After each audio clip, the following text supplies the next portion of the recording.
¿Qué tal? Gracias por estar detrás de las cámaras. El que le habla es el doctor Javier Pérez Rojas. Yo soy médico inmunólogo clínico. Trabajo en el Hospital Nacional Guillermo Almenara Irigoyen. Y en esta oportunidad le voy a hablar sobre las inmunodeficiencias combinadas, ¿no? A raíz del programa educativo que tiene el Grupo Peruano de Inmunodeficiencias Primarias. Yo primero quiero recordarles qué son las inmunodeficiencias primarias, ¿no? Las inmunodeficiencias primarias son defectos genéticos de proteínas que tienen que ver con la respuesta inmunológica.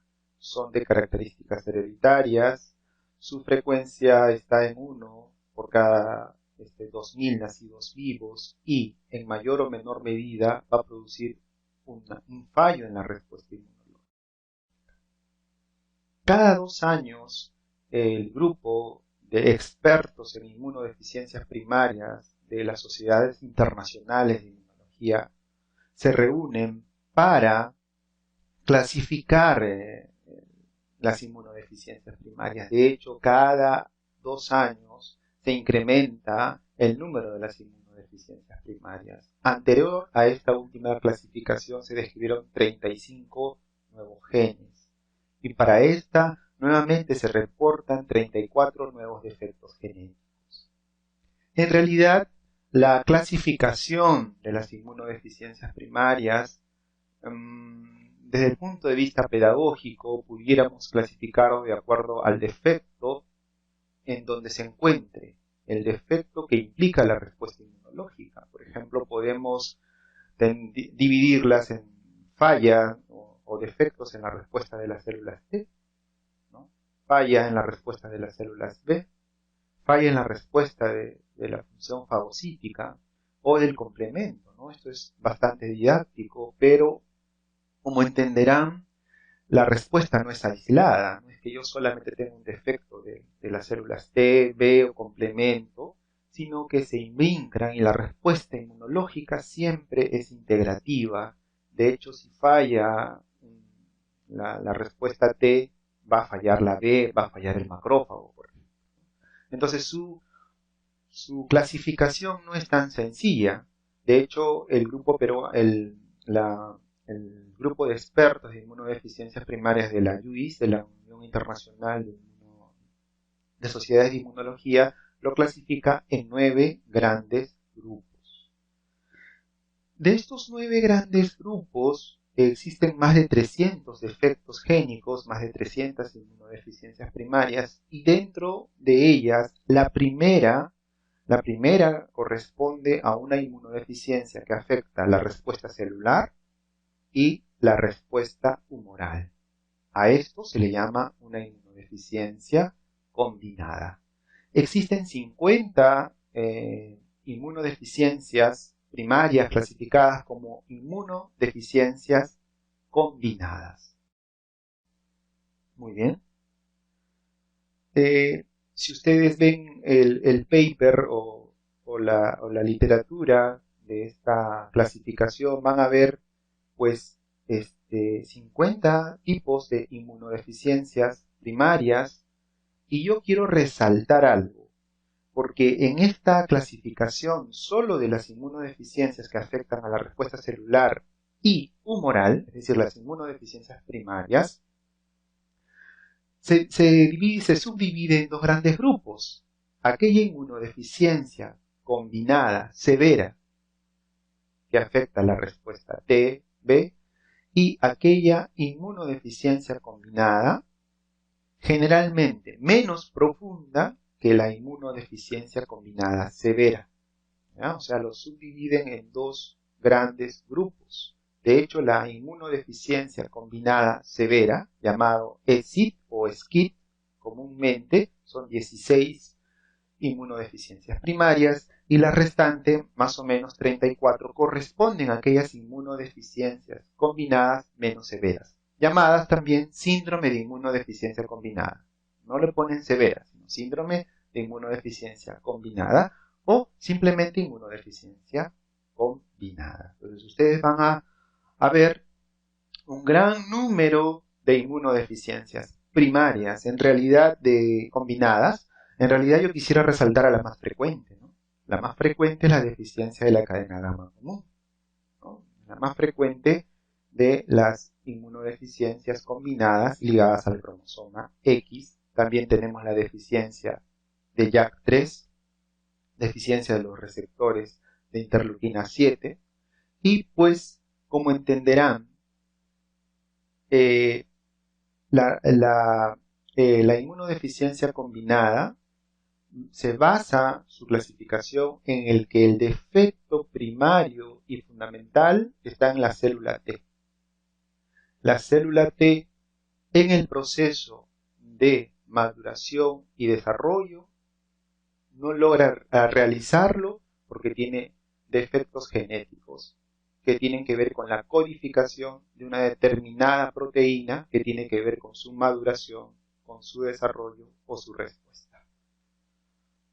Y entonces las células T, pues no, como les dije, no son aisladas.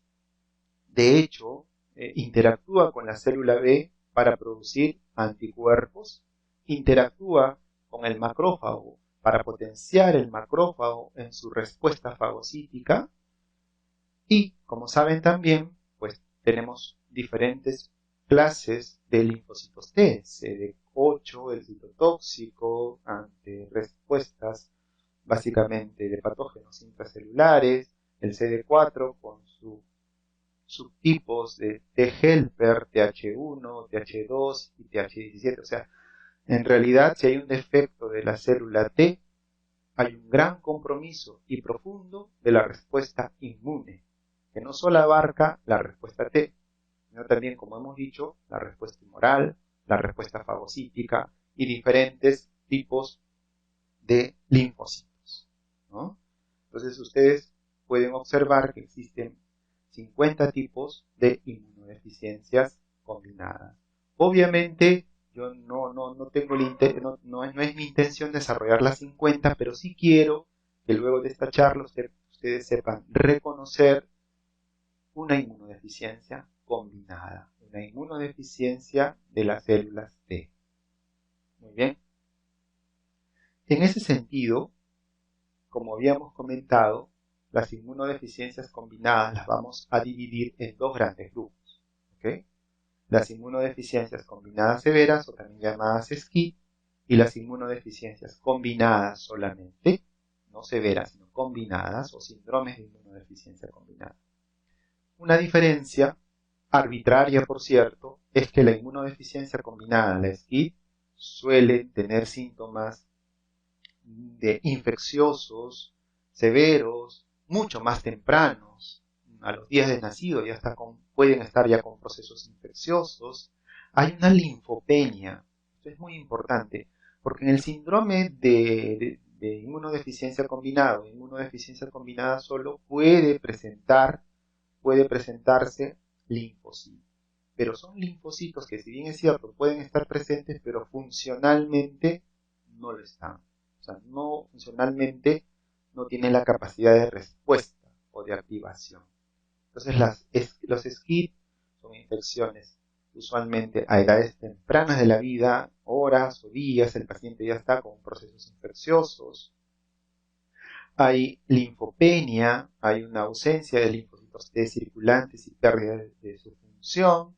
El paciente suele tener infecciones graves y serias, sobre todo a gérmenes oportunistas, y si no hacemos el diagnóstico de manera temprana, el resultado suele ser fatal. Las inmunodeficiencias combinadas o síndromes de inmunodeficiencias combinadas suelen presentarse, digamos, tiempos después del nacimiento. Tampoco no estamos hablando de años, sino meses o años luego del nacimiento, y suelen o puede haber linfocitos en la circulación y también tienen procesos infecciosos, muchas veces graves, pero ellos también expresan otra sintomatología, como por ejemplo autoinmunidad, inflamación, linfoproliferación o neoplasias. Muy bien, entonces ya sabemos la división de las inmunodeficiencias combinadas. Solo les quiero comentar que las inmunodeficiencias combinadas se originan en defectos del sistema inmune que involucra tanto la diferenciación y función de los linfocitos T. Y los linfocitos T, como bien lo habíamos comentado, tienen que ver mucho con la respuesta B, con la respuesta fagocítica. Entonces, por eso se le llama inmunodeficiencia combinada.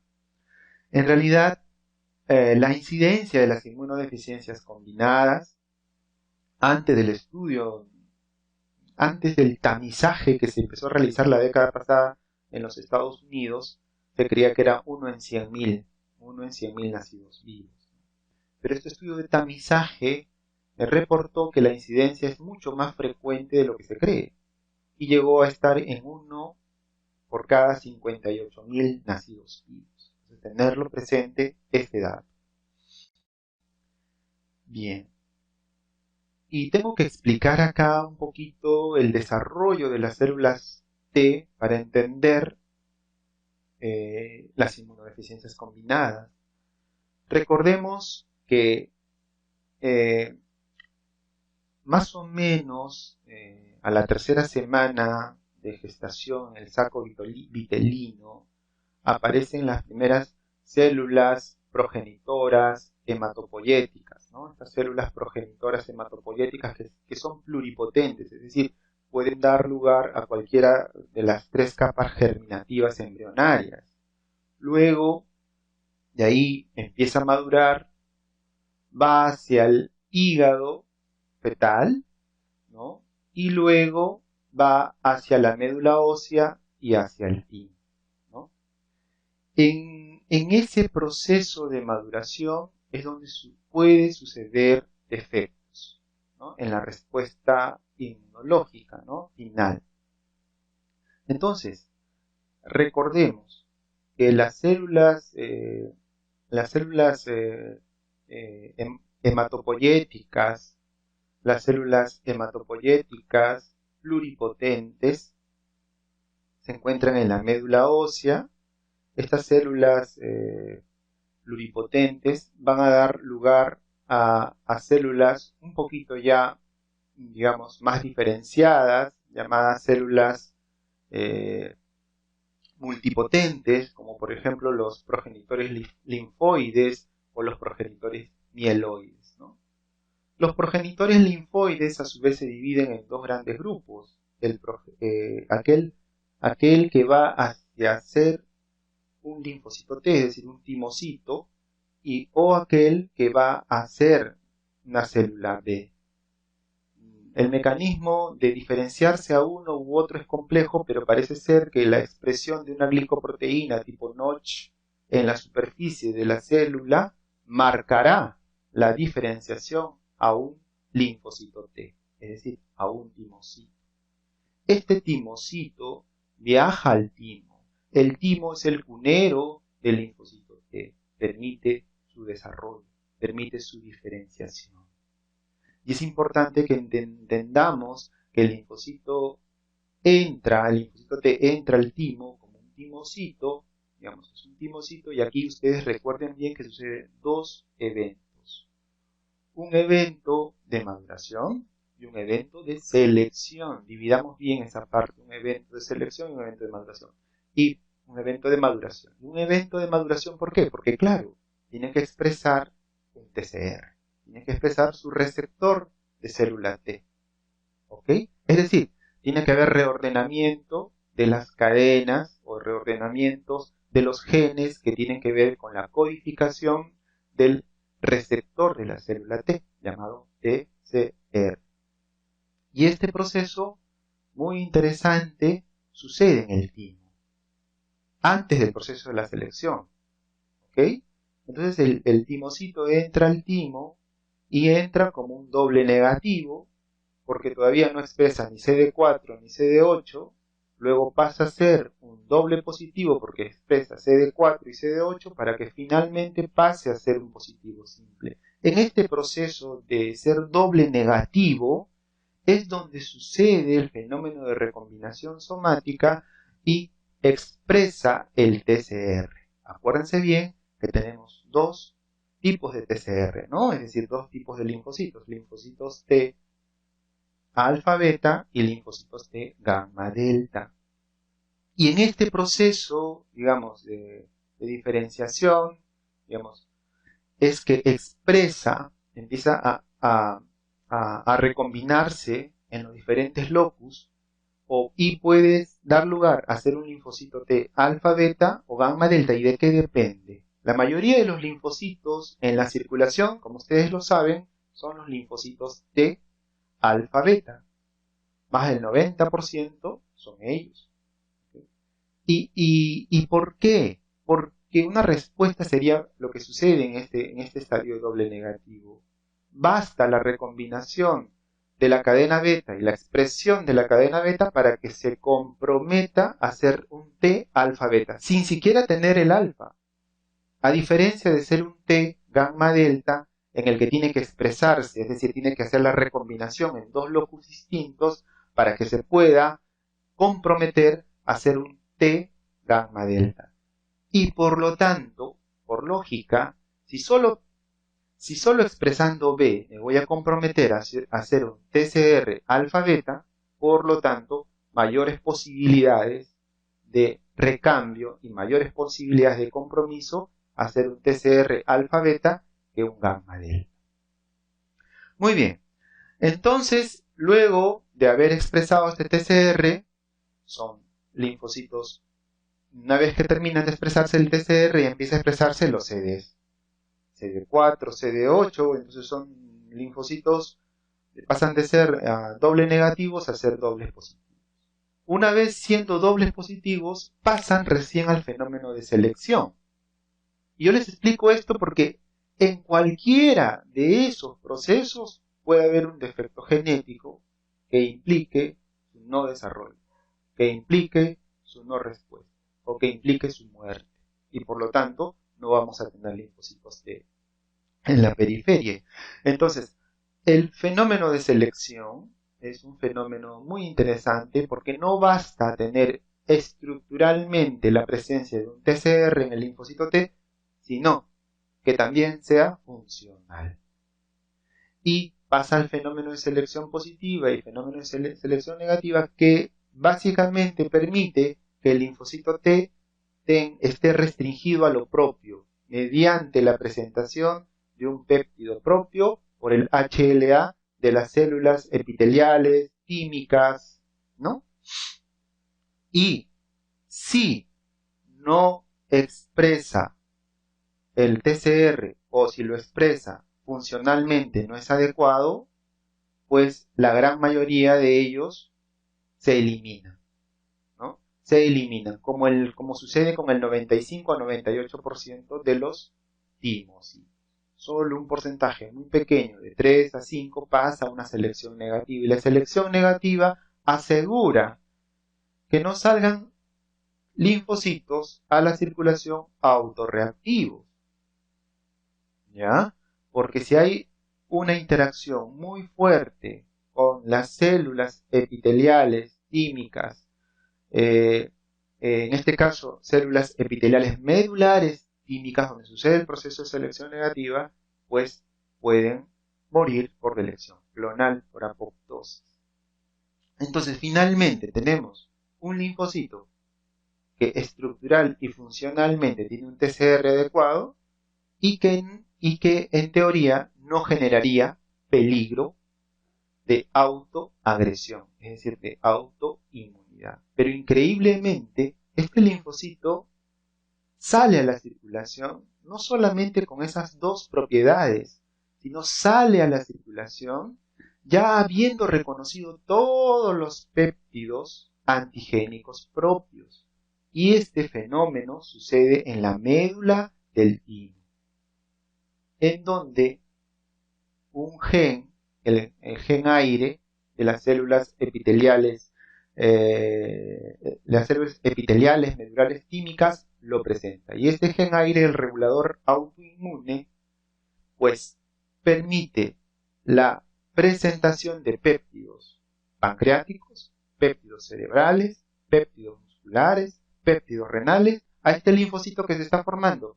Y que cuando salga a la circulación ya reconoce esos péptidos antigénicos de toda nuestra economía como propios y no genere autoagresión. Es decir, sale con un TCR estructural y funcionalmente adecuados, sale con un TCR en el que no se va a unir con alta afinidad a cualquier lo propio y sale con una capacidad de haber reconocido todos los antígenos tisulares de nuestra economía. Muy bien, pero, muy bien, tenemos al linfocito, pero también en este fenómeno del desarrollo y compromiso, también puede comprometerse a hacer un linfocito T regulador, por ejemplo, y salir a la circulación. Imagínense qué pasaría si no sale este linfocito T regulador por defectos en el FOXP3, que es una proteína que marca, digamos, un linfocito T regulador. Generaría enfermedades autoinmunitarias, ¿no? Y luego, pues, articulación comprometiéndose. El otro fenómeno es el compromiso de línea, ¿no? Habíamos hablado de la maduración, de la aceleración, y el otro es el compromiso de línea. Es decir, ya tenemos solo, o es un linfocito, ya que va a salir a circulación, solo con la presencia de CD8 o solo con la presencia de CD4. CD4 pues va a dar lugar a la formación de diferentes tipos de linfocitos T helper. Entonces, esto es importante porque en cualquiera de estos pasos puede haber defectos de una determinada proteína que impiden su maduración, que impiden su diferenciación, etc., ¿no? Por ejemplo, ¿qué pasa si no tenemos estas enzimas que son importantes para el fenómeno de recombinación somática, les dije, ¿no? El fenómeno de recombinación somática para la expresión del TCR? Si no tenemos estas enzimas, llamadas recombinasas, o las enzimas que lo acompañan alrededor, pues no va a haber expresión del TCR y por lo tanto no va a haber el timocito, no vamos a tener linfocitos en la circulación, o de repente la no expresión de HLA, ¿no? el HL de tipo, el HLA de tipo 1, de tipo 2, que mantiene la supervivencia del timocito, ¿no?, en el timo. O por ejemplo, las células del estroma del timo producen interleuquina 7, pero el linfocito T no tiene el receptor de interleuquina 7 y por lo tanto no puede ir al timo. Entonces, en cualquiera de esos puede haber defectos y pudiera dar lugar a un impacto grande hacia las inmunodeficiencias combinadas.